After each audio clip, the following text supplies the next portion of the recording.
നിലമ്പൂർ ഉപതെരഞ്ഞെടുപ്പിലെ മിന്നും വിജയത്തിന്റെ credit team UDF-നാണെന്ന് പറയുമ്പോഴും കരുത്ത് കാട്ടിയ PV അൻവറിന്റെ മുന്നണി പ്രവേശന വിഷയത്തിൽ നേതാക്കൾ പല തട്ടിലാണ്. അൻവറിനെ അകറ്റി നിർത്തേണ്ടതില്ല എന്ന മുതിർന്ന നേതാക്കളുടെ അഭിപ്രായം പങ്കുവെച്ചവരുടെ കൂട്ടത്തിലായിരുന്നു KPCC president advocate Sunny Joseph. അധ്യക്ഷ സ്ഥാനം ഏറ്റെടുത്ത ശേഷമുള്ള ആദ്യ തെരഞ്ഞെടുപ്പ് വിജയത്തിന്റെ ആഹ്ലാദത്തിൽ നിൽക്കുമ്പോഴും പാർട്ടിയിൽ നിന്നുയരുന്ന ഭിന്ന സ്വരങ്ങൾ KPCC പ്രസിഡന്റിന്റെ ആത്മവിശ്വാസത്തെ ബാധിക്കുന്നുണ്ടോ? അഡ്വക്കേറ്റ് സണ്ണി ജോസഫുമായുള്ള ഈ പ്രത്യേക അഭിമുഖത്തിൽ ഇത്തരം വിഷയങ്ങൾ പരിശോധിക്കും. പ്രേക്ഷകർക്ക് സ്വാഗതം.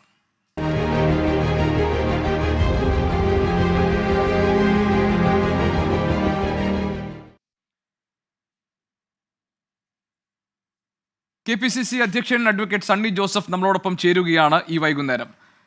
President, good evening. Good evening. താങ്കൾ KPCCയുടെ അധ്യക്ഷ പദവി ഏറ്റെടുത്ത ശേഷമുള്ള ആദ്യ പോരാട്ടമായിരുന്നു നിലമ്പൂരിലെ ഉപതെരഞ്ഞെടുപ്പിൽ കണ്ടത്. അതിൽ വളരെ തിളക്കമാർന്നൊരു വിജയം UDF സ്ഥാനാർത്ഥിക്ക് നേടാനുമായി. ഈ വിജയത്തിൽ അധ്യക്ഷ പദവിയിൽ ഇരിക്കുന്ന വ്യക്തി എന്ന നിലയിൽ താങ്കളുടെ സംഭാവനകൾ എന്തൊക്കെയാണെന്നാണ് താങ്കൾ കണക്കുകൂട്ടുന്നത്? എൻ്റെ സംഭാവനകൾ വളരെ പരിമിതമാണ്. കാരണം ഈ തെരഞ്ഞെടുപ്പിൻ്റെ ഒരുക്കങ്ങൾ നേരത്തെ തന്നെ മുൻ പ്രസിഡന്റിൻ്റെ കാലത്ത് തന്നെ ഇവിടെ സീറ്റ് വേക്കൻസി വന്നു, തെരഞ്ഞെടുപ്പ് വരുമെന്ന് കരുതിയിരുന്നു. അതിൻ്റെ മുന്നൊരുക്കങ്ങൾ വളരെ മുൻകൂട്ടി തന്നെ കോൺഗ്രസും UDF-ഉം അത് നടത്തിയിരുന്നു. സ്ഥാനാർത്ഥി നിർണയത്തിൻ്റെ ചർച്ചകൾ പോലും നടത്തിയിരുന്നു. ഞാൻ പ്രസിഡന്റായിട്ട് ചുമതലയേറ്റ് അധികം താമസിയാതെ പെട്ടെന്നാണ് ഈ പ്രഖ്യാപനം വന്നത്. അതിനുശേഷമുള്ള പ്രവർത്തനങ്ങളിലാണ് ഞാൻ പങ്കാളിയായിട്ടുള്ളത്. അല്ല, ഈ ക്രെഡിറ്റ് ടീം UDF-നാണ് എന്ന് നേതാക്കളൊക്കെ പറയുമ്പോഴും ആ ക്രെഡിറ്റിൽ ഒരു ഭാഗം KPCC പ്രസിഡന്റിന് കൂടി ഉള്ളതാണെന്ന് താങ്കൾ സമ്മതിക്കില്ലേ?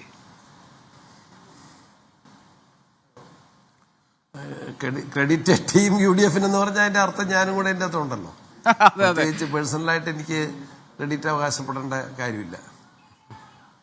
ശരി, ശ്രീ സണ്ണി ജോസഫ്, ഈ നിലമ്പൂർ ഉപതെരഞ്ഞെടുപ്പ് കഴിഞ്ഞ ശേഷമുള്ള മുഴുവൻ ചർച്ചകളും മുഴുവൻ വാർത്തയും PV അൻവറിന്റെ UDF പ്രവേശനത്തിന്റെ സാധ്യതകൾ സംബന്ധിച്ച കാര്യങ്ങളിൽ കേന്ദ്രീകരിക്കപ്പെട്ടിട്ടുണ്ട്. വളരെ പെട്ടെന്ന് തന്നെ പ്രതിപക്ഷ നേതാവ് VD സതീശന്റെ ഒരു പ്രതികരണം വന്നത് ഈ PV അൻവറിന്റെ കാര്യം ഒരു അടഞ്ഞ അധ്യായമാണെന്നാണ്. പക്ഷേ ഞാൻ ഇപ്പോഴും ഓർക്കുന്നു അഡ്വക്കേറ്റ് സണ്ണി ജോസഫ്, ഈ നിലമ്പൂരിലെ വോട്ടെണ്ണൽ പുരോഗമിക്കുന്ന ഒരു ഘട്ടത്തിൽ താങ്കളോട് മാധ്യമപ്രവർത്തകർ ഇതേക്കുറിച്ച് ചോദിച്ചപ്പോൾ താങ്കൾ പറഞ്ഞത് ഇത്രയും വോട്ട് കിട്ടുന്ന ഒരാളെ തള്ളാൻ പറ്റുമോ എന്നാണ്. രാഷ്ട്രീയത്തിൽ അങ്ങനെ പൂർണ്ണമായി അടഞ്ഞ വാതിലുകളില്ല, വാതിലുകൾ അടയ്ക്കാനും തുറക്കാനും കഴിയണം എന്നാണ്. ഇപ്പോഴും താങ്കളുടെ മനസ്സ് അത് തന്നെയാണോ? അൻവറിന്റെ കാര്യത്തിൽ വേണമെങ്കിൽ ചർച്ചകളാകാം എന്നാണോ? ഇല്ല, ഇതിൻ്റെ അകത്ത് ഞാൻ അൻവറിനെ കുറിച്ചല്ല പറഞ്ഞത്. എന്നോട് ചോദിച്ച വാതിലിന് എന്ന് പറഞ്ഞപ്പോൾ വാതിൽ അടയ്ക്കാനും തുറക്കാനും ഉള്ളതാണെന്ന് ജനറലായിട്ടാണ് പറഞ്ഞത്. അതിൻ്റെ ബാക്കിയുള്ള കാര്യങ്ങൾ ഞങ്ങൾ ചർച്ച ചെയ്തിട്ടാണ് തീരുമാനിക്കേണ്ടത്. ഇപ്പം അതിൻ്റെ ഒരു അർജൻസി ഇല്ല, ഇപ്പോൾ ഒരു ഇലക്ഷൻ ഇല്ല, ഇപ്പോൾ ഒരു മുന്നണിയുടെ അത്തരത്തിലെ പ്രവേശനത്തിലേക്കോ അങ്ങനെയുള്ളൊരു കാര്യമോ പരിശോധിക്കേണ്ട ഒരു സാഹചര്യമില്ല. അതിൻ്റെ ഒരു സാഹചര്യം ഞങ്ങൾ വരുമ്പോൾ അത് എല്ലാവരും കൂടി ആലോചിച്ചിട്ടാണ് തീരുമാനിക്കുക. പ്രസിഡന്റ് പറഞ്ഞത് ഇതൊരു ജനറലായിട്ട് കാര്യമാണെങ്കിൽ അത് അൻവറിന് കൂടി ബാധകമാകുന്ന ഒരു കാര്യമായിരിക്കുമല്ലോ. അൻവറിനെ മാത്രം ഒഴിച്ചു നിർത്തുന്ന അല്ലെങ്കിൽ അൻവറിനെ മാത്രം പുറത്തു നിർത്തുന്ന ഒരു വാതിലായിരിക്കില്ലല്ലോ അത്, അല്ലേ? ഞാൻ ജനറലായിട്ട് തന്നെയാണ് പറഞ്ഞത്. പിന്നെ അതിനെക്കുറിച്ച് ഞാൻ ഒന്നും കൂടെ ഞാൻ പറഞ്ഞു, പലവട്ടം ആവർത്തിച്ച് പറഞ്ഞു, we will discuss and decide എന്ന് ഞാൻ 4 വട്ടം പറഞ്ഞു. കണ്ണൂരിൽ നിന്ന് സംസാരിക്കുമ്പോഴും we will discuss and decide എന്ന് പറഞ്ഞു. ഇപ്പോഴും അത് തന്നെയാണ് പറഞ്ഞത്, we will discuss and decide. ഞങ്ങൾ ചർച്ച ചെയ്ത് തീരുമാനമെടുക്കും.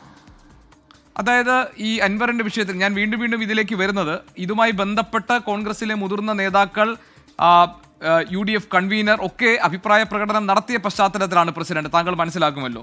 അതായത് we will discuss and decide എന്ന് പറഞ്ഞാൽ ചർച്ചകൾക്കുള്ള ഒരു ഭാഗം അവിടെ ഇപ്പോഴും, അതിൻ്റെ ഒരു സാധ്യത ഇപ്പോഴും നിലനിൽക്കുന്നുണ്ട് എന്നാണ് ഞാൻ മനസ്സിലാക്കുന്നത്. അങ്ങനെ തന്നെയല്ലേ താങ്കൾ ഉദ്ദേശിച്ചത്? ഇല്ല, മാധ്യമങ്ങൾ ഉണ്ടാക്കുന്ന അനാവശ്യ ധൃതിയാണ് ഈ കാര്യത്തിൽ. ഞങ്ങൾ ആരെങ്കിലും പറഞ്ഞു ഇത് ചർച്ച ചെയ്യുന്നു, ഇന്ന ദിവസം ചർച്ച ചെയ്യുന്നു പറഞ്ഞു, ഇന്ന ദിവസം മുന്നണിയിലേക്ക് എടുക്കുന്നു പറഞ്ഞു. നിങ്ങൾ തന്നെ പറഞ്ഞു ഞങ്ങൾ കംഫർട്ടബിളായിട്ട് അവിടെ ജയിച്ചു നിൽക്കുന്നു. എന്താണ്, what is the hurry in it? എന്താണ് ഇങ്ങനെ ഒരു മുന്നണി പ്രവേശനത്തിൻ്റെ ധൃതി?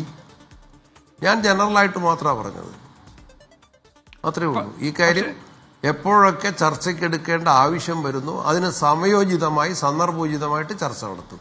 അതിനൊരു സമയബന്ധിതമായ ചർച്ചയില്ല. അല്ല, പക്ഷേ president fortunately or unfortunately the other leaders are very clear in their response. കാരണം എന്ന് വെച്ചാൽ ഇന്നിപ്പോൾ UDFന്റെ കൺവീനർ അടൂർ പ്രകാശ് പറഞ്ഞത് PV അൻവറിന്റെ കാര്യത്തിൽ എനിക്കും KPCC അധ്യക്ഷനും പ്രതിപക്ഷ നേതാവിനും ഒരൊറ്റ അഭിപ്രായമാണ്, അതൊരു അടഞ്ഞ അധ്യായമാണെന്നാണ്.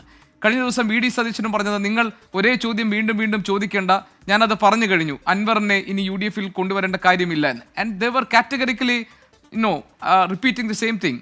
അപ്പോൾ പിന്നെ പ്രസിഡന്റ് ഇങ്ങനെ പറഞ്ഞത് ഒരു അതിൽ നിന്ന് മാറിയൊരു സ്വരം പോലെ തോന്നുന്നു. ഇല്ലല്ല, ഒരിക്കലുമില്ല. ഞാനൊരു ജനറൽ സ്റ്റേറ്റ്മെൻ്റാണ്.